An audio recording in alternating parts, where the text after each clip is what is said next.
Hey, wake up. We're recording. We're screen sharing.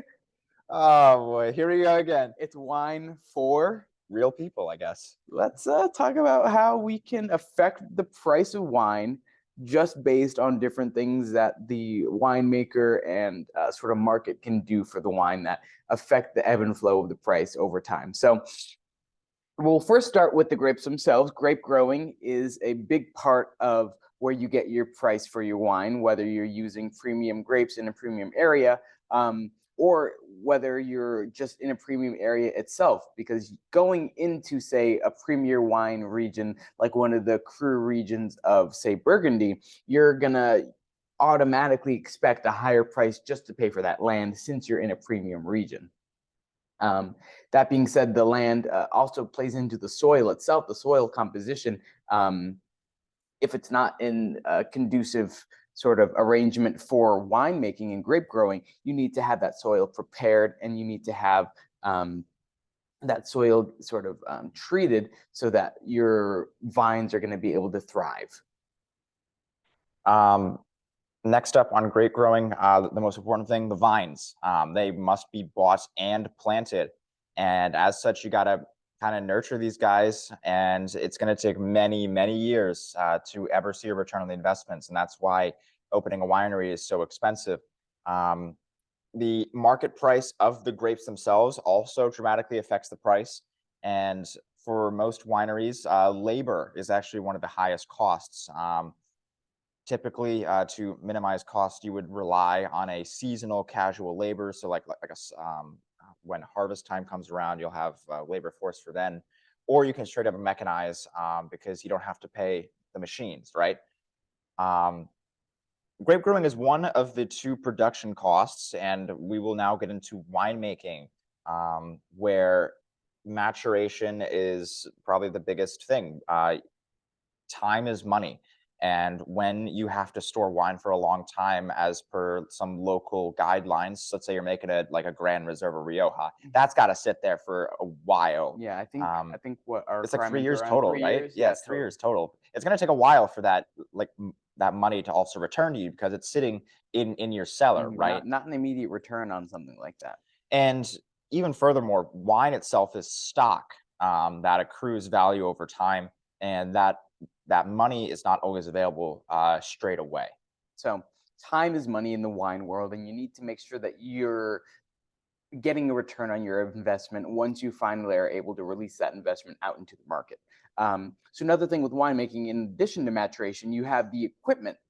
Equipment is expensive in the winemaking world, whether you're talking about bottling equipment, whether you're talking about harvesting equipment, or mechanized things like your pneumatic presses or your basket presses, or different things like that, your stainless steel fermenters, not even to talk about barrels, concrete eggs, especially if you're only using a barrel maybe 2 or 3 or up to the maximum use of around 5 times, which is what we're used to in the winemaking world. Caps out around 5, right? I thought it was 4. Was it 4? Yeah, it's 4. It's 4.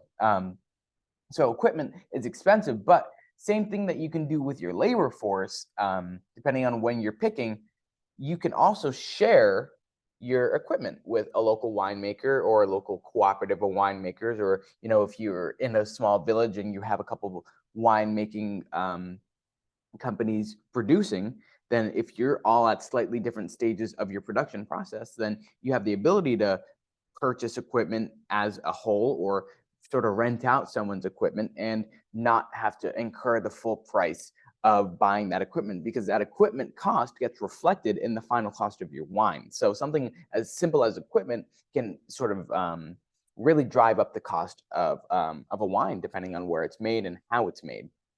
And once the wine is made, you got to package it, right? So bottles, labels, capsules, closures, and cartons are all things that need to not only be designed, but also purchased.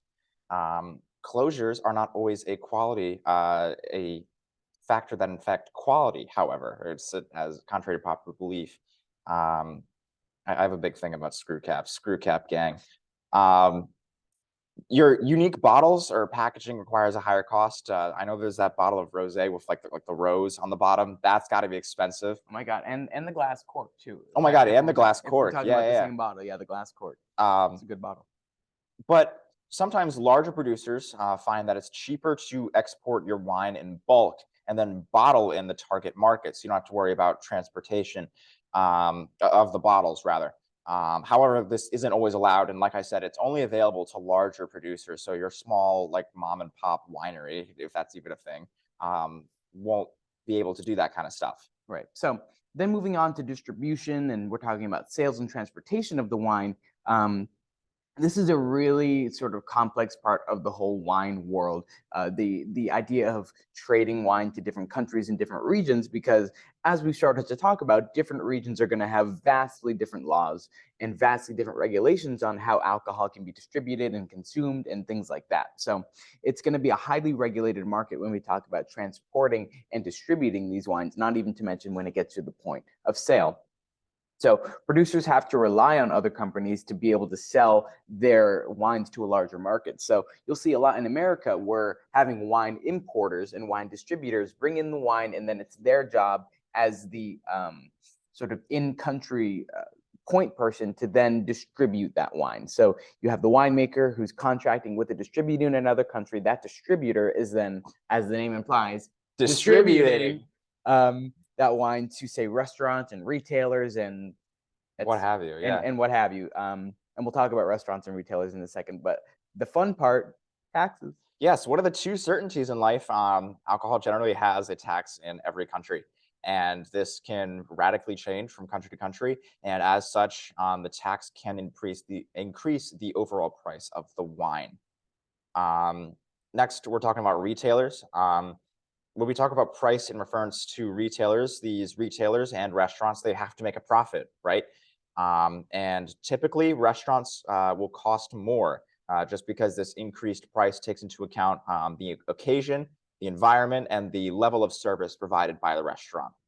So then we'll touch on market forces that can really sort of ebb and flow and unexpectedly, change the price and value of different wines. So how the target market would interact and experience a wine directly affects how much that they would expect to pay for it. So I take the example of Mosel Riesling, which is made on super steep slopes and requires hand picking, because you can't have mechanization, at least not very effective on a sloped growing environment. So you have the need to drive up your prices for this Mosel Riesling to a point where not a lot of consumers are going to want to purchase this Mosel Riesling, and thus you're having a lot of vineyards get sort of abandoned and closed down because the high cost of their process is not being able to be met by the demand for that cost of the wine at that price point, if that makes sense. So price can definitely overweigh cost in some areas. Hold on, folks. All right, and then we'll talk about different types of producers. This is sort of a fun one, and you'll see this, especially when we get into France, a lot of estate bottlers and cooperative bottlers in France. Where are we seeing some cooperatives? I think in Bordeaux or Burgundy. Yeah, cooperatives, Burgundy. Remember the whole thing with Napoleon, that he split all the land. So got a bunch of people got to come together. First type of producers are going to be cooperatives. So they are owned by grape growing members. It's like a little winemaking club that they get together, and all of these grapes are brought to a communal winery that the cooperative owns. And the cooperative also employs a communal paid winemaking labor force to help make the wine. Like we said, this is common in Europe, and one of the major drawbacks to cooperatives is the fact that there will be differences in grapes between grower to grower. So you might have some high quality grapes mixed in with some very low quality grapes, but they all got to come together to make this wine. But you will have some cooperatives that in a specific region may be producing the best and most premium wines. It just depends on the region and the growers and a bunch of different factors. But you may see cooperatives being the ones that are creating the most premium quality wine.